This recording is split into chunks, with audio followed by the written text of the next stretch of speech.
As Hurricane Katrina hits the world of Jesmyn Ward's novel, it's kind of interesting to take a look at how that storm refigures the topographies of Ward's novel, how it offers a redrawn Mississippi here. And in that regard, Ward is reinvigorating a basic sense of conflict.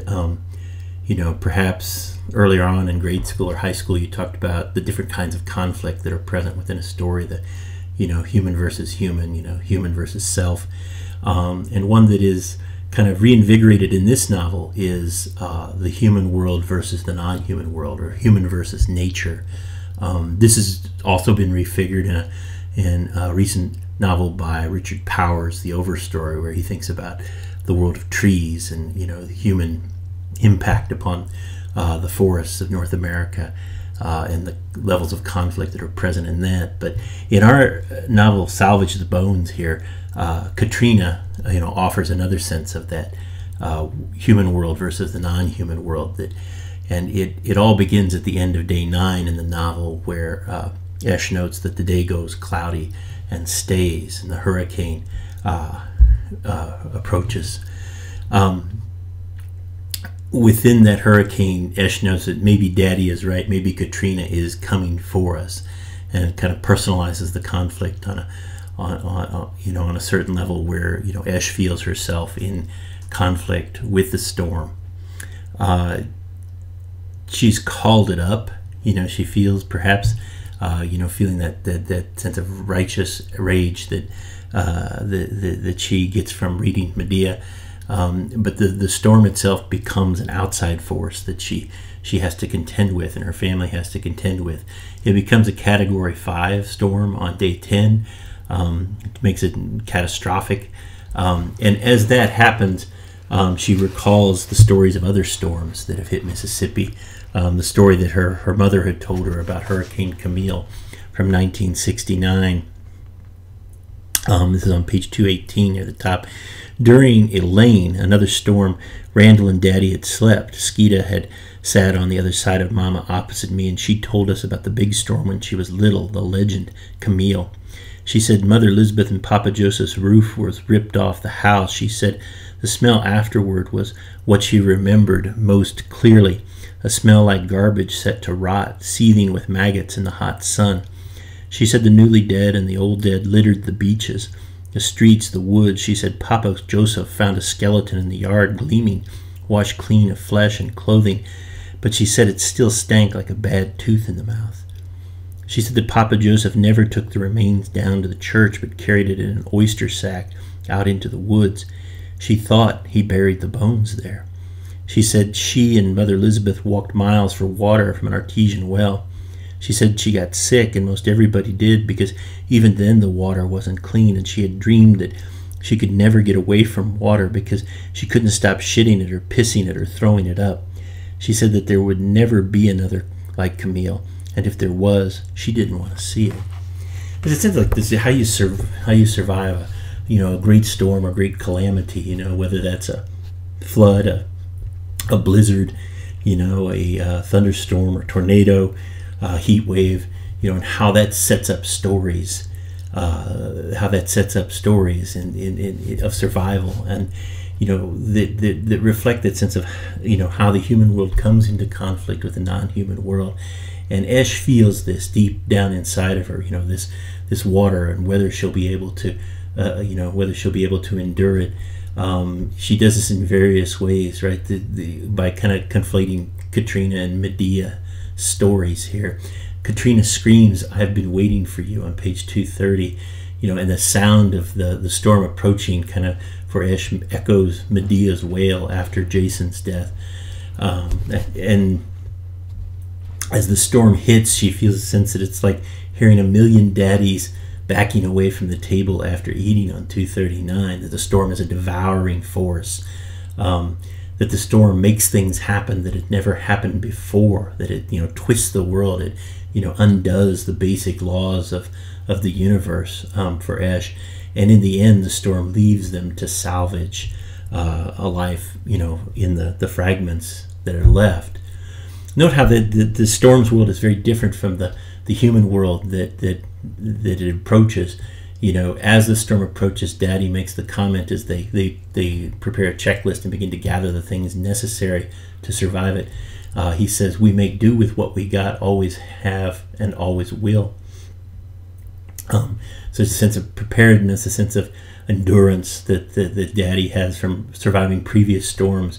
But Esh starts to wonder about, the possibilities of surviving things.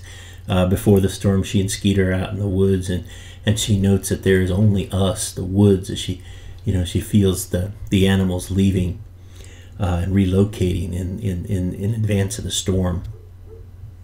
When the storm does hit, it's interesting, right, that they to survive, they have to find sanctuary and rescue themselves by moving into what's, as Ward this terms it, the hollow carcass of Mother Elizabeth's and Papa Joseph's house. So the thing that that saves them in the end is the ancestral home, the space of memory. Dilapidated as it is, it's the thing that ultimately saves them, going back and connecting with the ancestors. In the wake of the storm, they're left there a pile of wet, cold branches, human debris. So she feels like she's a leftover of the storm here.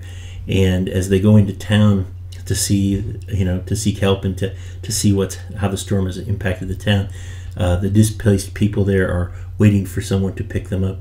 No one is coming, Esh notes.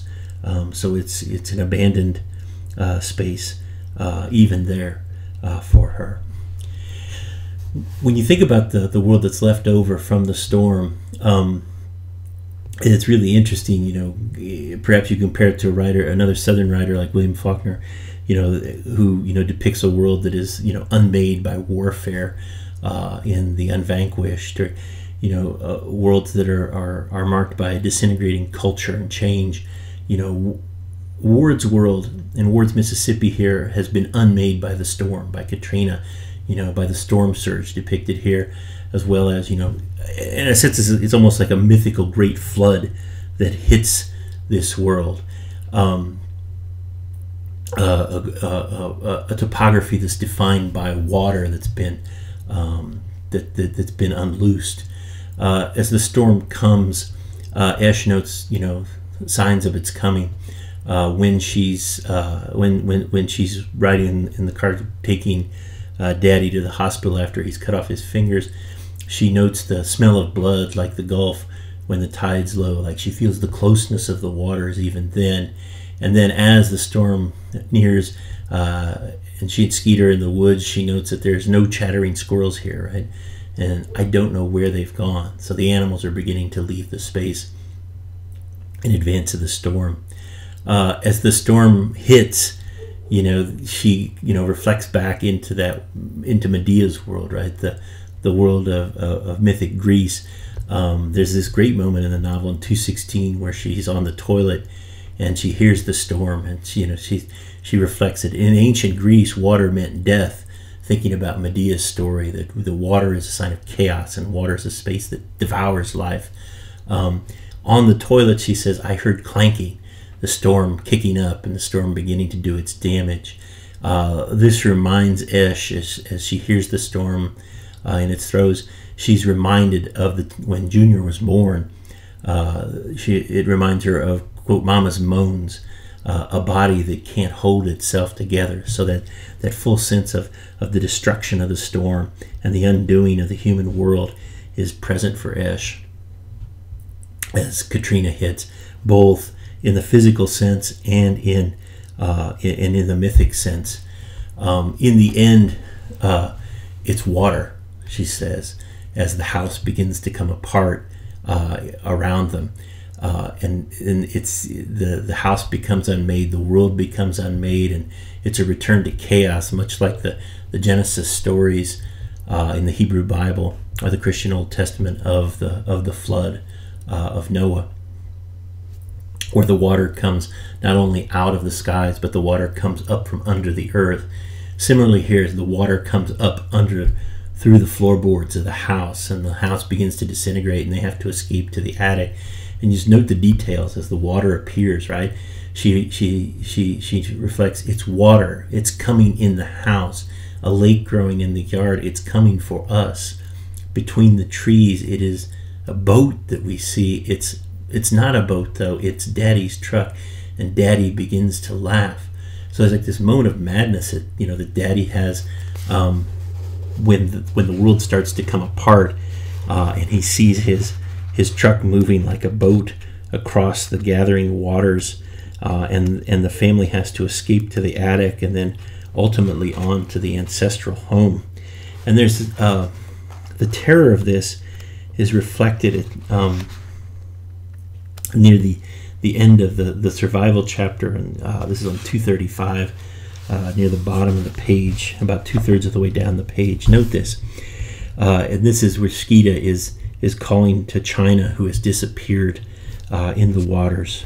His dog has disappeared. China is a white head spinning away in the relentless water, barking, and Skeeta is looking from her to me, screaming, hurry up at Randall, who's breaking what was left of the glass and wood of the window with his hands, his shoulders, his elbows, and diving through, while Junior clings to him close as a shell, and Skeeta is pushing me through the window, his hand a leash loop wrapped too tightly around my arm, his other hand treading, and he is calling China, come China, but she is nowhere.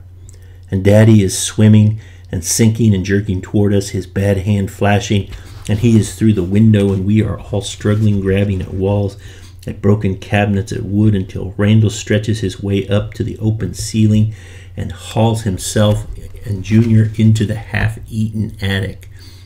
With a hurricane fingers the gaping roof, and Skeet pushes me up and through, while Randall almost breaks my wrist with his grip as he hauls me up, and then Skeeta kicks off of something buried under the flood and is up and through the opening, and Daddy is on his back in the water below, treading with one hand and 2 feet, and Randall is hollering, help him, and Skeet is laying next to the hole in the attic floor looking at us, his face sick, twisted, and he is reaching a hand down to Daddy, hoisting him up, and the puppy must be dead in my shirt because it is not moving, and I pull it out as I cough and cough up the water and the hurricane and the pit, and I can't stop, and Skeeta is braced, looking out of the ravaged roof, calling China, watching her cut through the swirling water, straight as a water moccasin in the whipping fallen woods in the distance, and Junior is rocking back and forth, squatting on the balls of his feet, his hands over his eyes because he does not want to see any more. He is wailing, no, no, no, no, no, no, no, no, no, no, no. Note here, right, that this is all one sentence. So, you know, Ward in this great storytelling is reflecting this world that's coming apart, the world gone back to chaos, the world gone back to, or the world unmade in the flood here, right? And that even that's reflected in the language, right? The language falls apart as the world falls apart here. That is, as the water comes up through the floor, and as the family, you know, does its best to survive, and as China disappears, and you know, as they turn from the destruction around them, even the language itself is unmade in this world that Ward unmakes through Katrina.